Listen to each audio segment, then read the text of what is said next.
Welcome to 5 Good Minutes. You're listening to today's inspirational message on the book of Ecclesiastes with Kurt Bjorklund.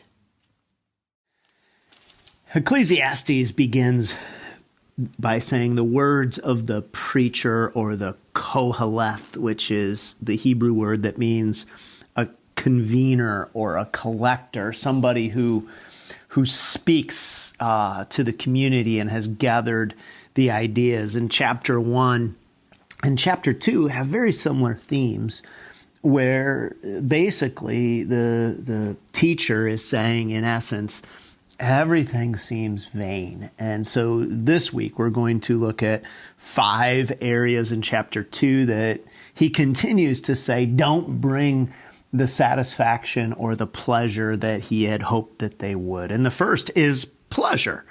Here's what he says, Ecclesiastes 2, verses 1 through 3. I said in my heart, come now, I will test you with pleasure. Enjoy yourself.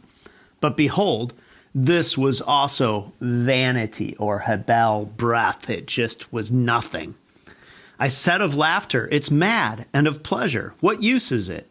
I searched with my heart how to cheer my body with wine, my heart still guiding me with wisdom, and how to lay hold on folly, till I might see what was good for the children of man to do under heaven during the few days of their life. So he says, I tried everything to enjoy myself. Verse 10, he says, and whatever my eyes desired, I did not keep from them. I kept my heart from no pleasure, for my heart found pleasure in all my toil, and this was my reward for all my toil. And then verse 24, there is nothing better for a person than he should eat, drink, and find enjoyment in his toil. This I also saw is from the hand of God. So what does he say? He says, I tried pleasure, and what I continued to find is that the pleasure that I had, as good as it was, didn't bring me what I was ultimately looking for. And this is one of those things that we fall for over and over and over again, thinking that the next pleasure will be the thing.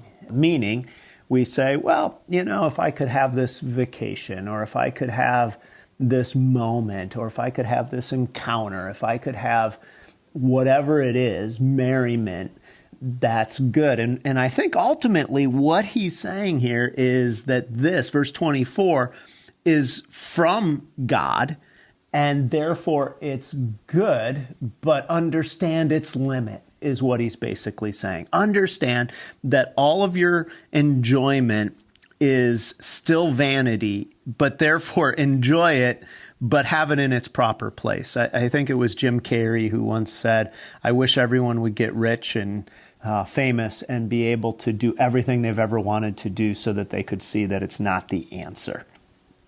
I.e., I've been able to have money and buy myself every pleasure, and I found that every pleasure wasn't enough. And here's the other thing about pleasure that is substantial, and that is pleasure often is something that once you get one, you need another and another and another to continue to satisfy the craving. You see this with sex addicts. You see this with substances. You see this with even entertainment. So think about it this way. You watch an episode of something, a TV show, mindless pleasure, good thing, from the hand of God in a way. Maybe the particular show isn't, but the idea of art and pleasure from the hand of God. And so it's a good thing to enjoy, but when you say that is my thing, and then you need another and you need another, what happens is at the end of a night of watching shows, you don't feel more full. You might feel a sense of relief from the challenge of your life, but what you realize is that it's still vanity. And this is the same of any pleasure. And this is the perspective that the teacher wants us to have, that you can seek it, but it won't quite do for you what you think it promises in the moment. And that doesn't mean don't seek it, don't enjoy it. In fact, it means the opposite. It means enjoy it, but understand it is an amusement, it is a pleasure, it is fleeting, and it will be a nice diversion, but don't make it any more than what that is. And so today, where have you allowed pleasure to be a bigger thing in your life than what maybe its rightful place should be? Thanks for joining us here today. There's a lot of great content to explore on Orchard Hill Plus and on the Orchard Hill main feed from the weekend. Have a great day.